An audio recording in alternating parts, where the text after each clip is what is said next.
13 minutes before 2 p.m. here on Midday Joy. And of course, today on this Choose You Tuesday, it's all about you and how you can get unstuck. It is the key to you being literally breaking through to your best and your highest self. So today we have brought in an incredible man. His name is Devon Brough. Okay, he's an author. He's a speaker. He's a breakthrough coach. Now, you have to definitely talk to me about what a breakthrough coach is.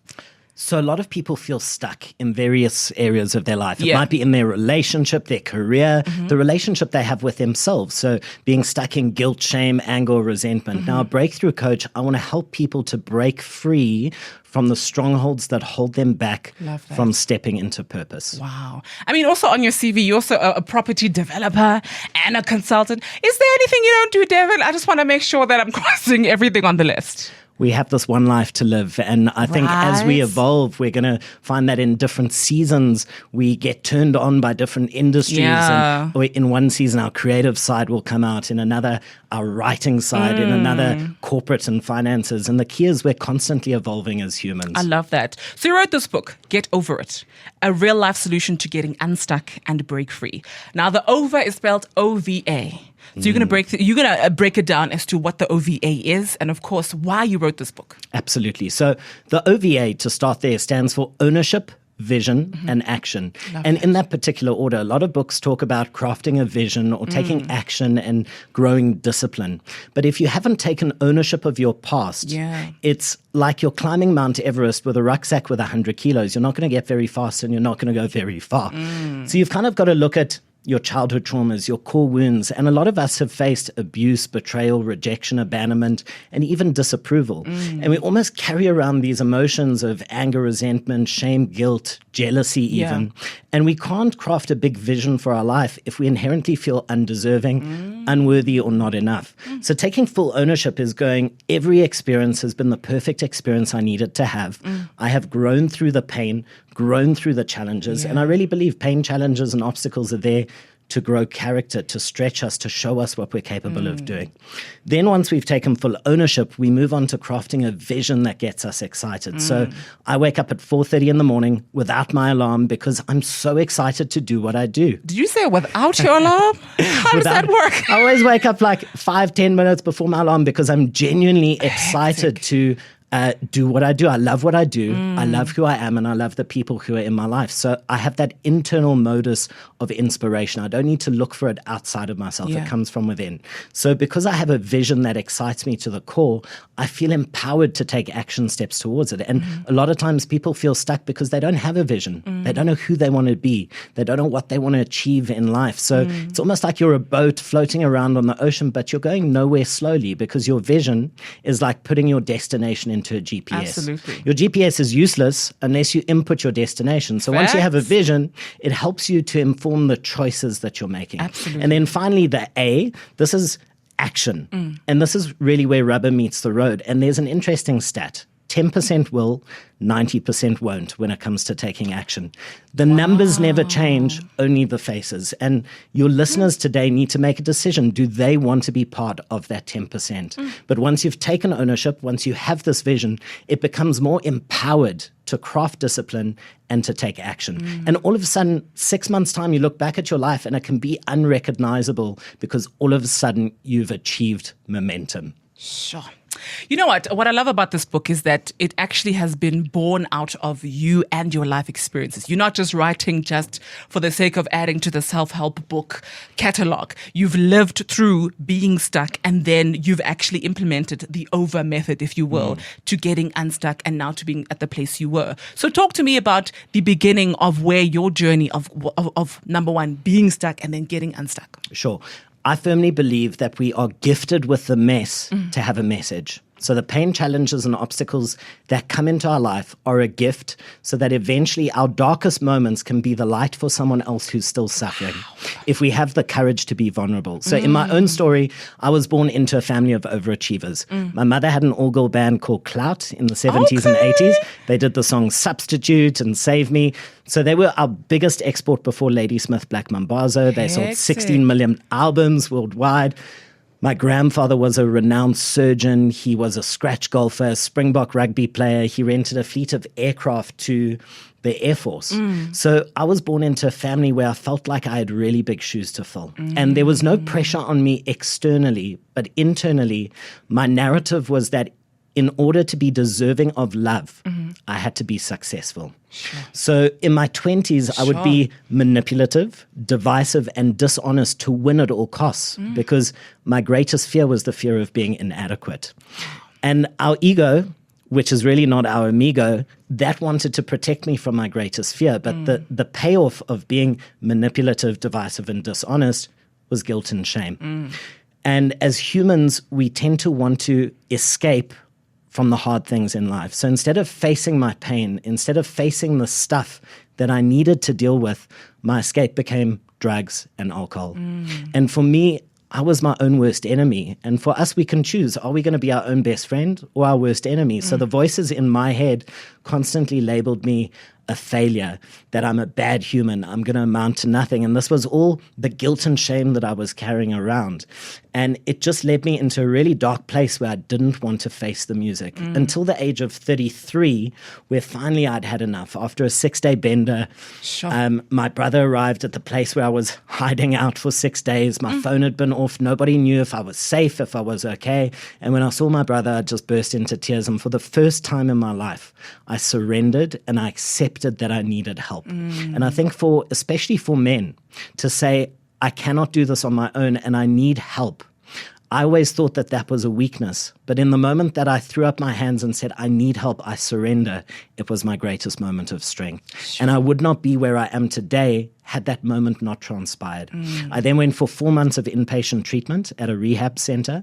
And that was like compressing every self-help book into a 4-month program. Wow. For the first time, I had to face the abandonment and rejection that I'd had from my father, the childhood traumas that I'd gone through. And even if you grew up in a family where you think everything was okay, maybe there was some disapproval. Maybe there was a parent who pushed you to get A grades or to make the best sports team. And what they taught you is that in order to be deserving of love, you need to be perfect. So that's where perfectionism comes in. That's where sometimes a woman will date a man who makes her feel slightly insecure or is a narcissist because she feels it's her role to rescue and save because I have to work for love. So after that is why I wrote this book, because so many people are stuck. And I just wanted to share my mess as a message to help just that one person who feels like they're so alone. And when we're vulnerable, the most beautiful experience happens. You connect on a deep level with others. We all think we need to be perfect, but when we share our imperfections, that is where we really connect. Sure. Listen, we're going to delve deep into the book just after 2:00. The book is called Get Over It from Devon Brough.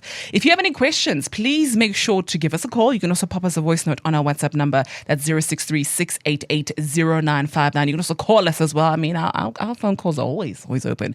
086-000959. Boom Shaga. It's about time here on Kaya 959. It is, of course, Midday Joy with myself, Andy Maqondwana. Right now, it is going to be quite a transformative moment for you, simply because today we are talking about getting unstuck. You know, you may feel stuck, like your life is literally not moving forward, whether it's in your career, your personal relationships, in finances, you know, where you just feel trapped to your circumstances. And today we brought in Devon Brough. He's an author, he's a speaker, breakthrough coach, amongst many things. He wrote this book. It's called Get Over It, right? And it's really just a manual on how to get unstuck. So Devon, you say the 3 pillars or the 3 keys to getting unstuck is OVA, which is ownership, vision, and action. Let's start with ownership, right? What is it, number one? And also, what steps do we need to take in order to really activate ownership in this process? Ownership can be summarized by saying you need to take 100% responsibility for where you are right now in your life. Because where you are, even if you're stuck, is because of the choices that you've made in your past. And often we've got to understand how your own brain works, because your brain wants to keep you safe. Your brain isn't really interested in you growing or expanding. The brain is just going, am I going to be eaten? Am I safe?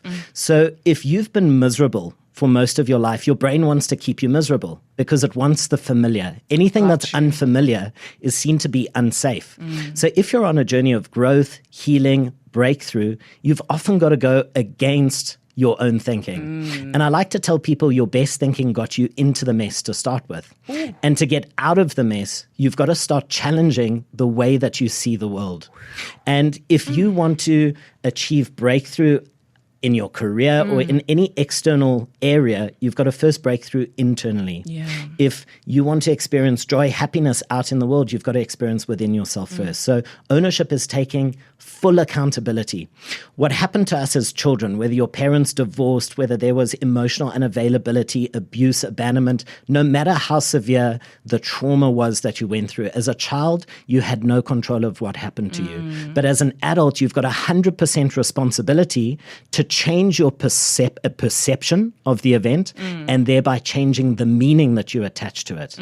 And as adults, we have 100% control to do that. You can never change an event that happens. You can't go back and reprogram the event, but you can reprogram your thinking and the meaning that you've attached to it. There's actually something you wrote in the book, which actually was an aha moment for me. I want to quote it. It says, every event in life is actually neutral. I had to read that like a few times, right? And you carry on saying, we attach meaning to it.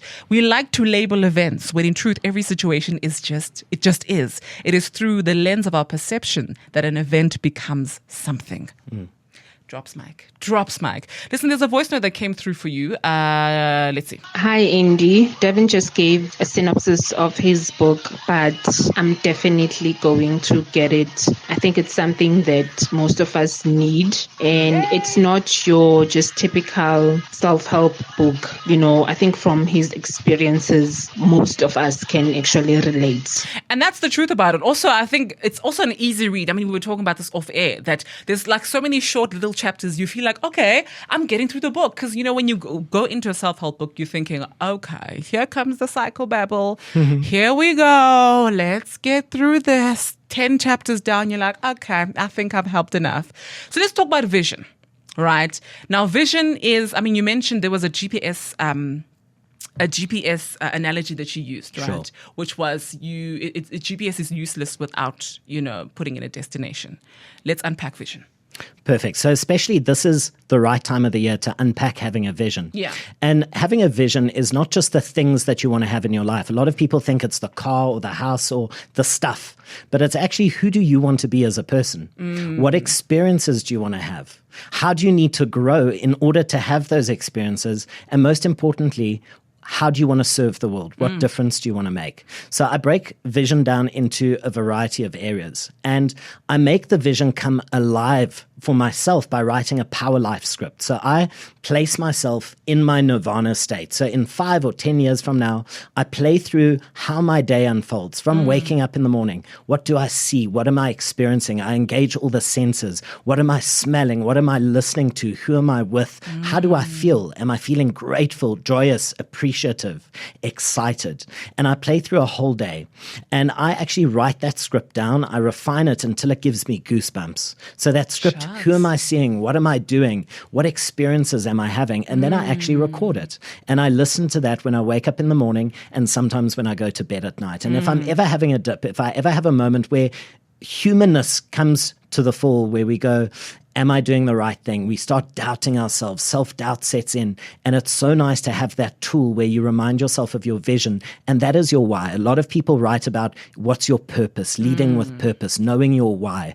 And your vision is the most relevant why you will ever craft. That is why you're waking up every single morning. So if you don't have a vision, then you're probably driving to work going, oh, just another day. And you're repeating day by day and calling that a life. And I believe that there's so much more for us. So if you're not setting a vision, you're just ambling about, and it's difficult to make choices. So then when your friends are saying, I know what you mean. Do you want to come out and have 10 shots of tequila? If you know what your vision is and what you want to achieve, you can make healthy decisions for yourself. It raises your level of self-worth and just filters into every area of your life. Listen, we got a tweet here from Ezwin.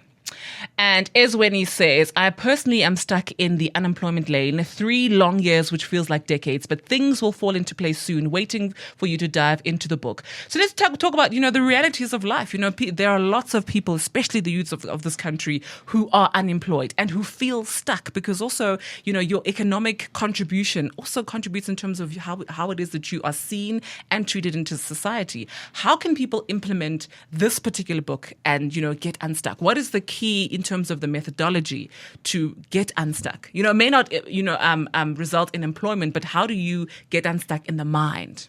No matter what is happening around you, you have 100% control of how you feel and how you show up. So regardless of your circumstances, you can align when it comes to your thinking, your feeling, and the actions that you're taking. So thoughts are the language of your mind. Your thoughts determine how you feel, which is the language of your body. Yeah. And your thoughts and feelings together will drive your behavior. So I'm going to use an example. If you're sitting and you're unemployed and in your head, you're already thinking defeating thoughts, I'm useless, I'm never going to get a job, it's going to awaken feelings of anxiety and stress. That anxiety and stress is not going to empower you to go out and take action, whether that's replying to job posts on LinkedIn, going down to local businesses, seeing if they need somebody to come and help them, or going and volunteering, whatever it may be. So it all starts with your thoughts. Your thoughts will trigger your feelings. So now if you go, hey, I'm unemployed, but I know I've got what it takes, I'm going to adopt a positive mindset. That positive mindset will make you feel excited. And the key is anxiety and excitement are the same emotion, just on different sides of the spectrum. Anxiety is rooted in the negative, and excitement is rooted in the positive. So going out and seeking a job could be something that is really exciting. And whether you get 9 no's to lead to the 1 yes, it's with every no seeing it not as a rejection, but a redirection to something even bigger. Sorry to cut you off there. So there is a particular quote from, it's Oprah, and also leads to something you were saying, is that I think it was your life coach in rehab. I think you mentioned that he used to say, there was a quote that he said to you, right? And it also triggered something in me because I remember watching this interview and I was so taken aback by it, which was, you are exactly where you need to be in this present moment. Your job is to figure out why. Because every chapter in your life is there to teach you something and also to awaken you to whatever it is that you need to move forward and to get into your best self. And I understand it sounds like psychobabble, especially when you are unemployed, right? However, when you get employment, you're still going to be the same person. Absolutely. Right? Let's get into action. That's the third segment of the OVA method. So action is really the hardest part because by nature, sometimes we become lazy. And taking action is where we face the potential of rejection. And that's why I reframe rejection to a redirection. Yeah. And when it comes to taking action, it's all about building discipline. Discipline is the one habit that sets the haves apart from the have-nots. So whether it's going to gym, whether it's going out and looking for that job, replying to job posts on LinkedIn, the people who take action build momentum and they've got a greater chance of succeeding. And action is really where rubber hits the road and where we've actually got to show up for ourselves. Yeah. And constantly, as humans, we don't show up for ourselves. And I want to use a simple example. We make an intention the night before that we're going to wake up at 6 a.m. And we set an alarm.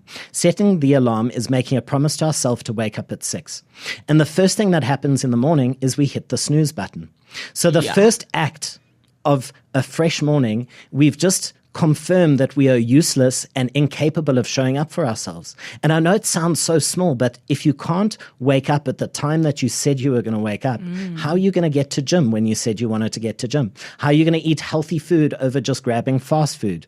And if you can't take responsibility and take action with the small tasks in life, how are you going to be given the big tasks to get taken care of? And that's actually so true because there was a year in my life, it was 2018. I was still in Cape Town. And I remember my life was in complete disarray. There was nothing made sense. I mean, I was employed, I was earning money, but I knew that my path, it was not making sense. I had no control as to where I was.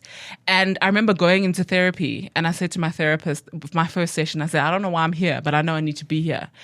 And we started unpacking things. And, I think after a month, I started going to gym.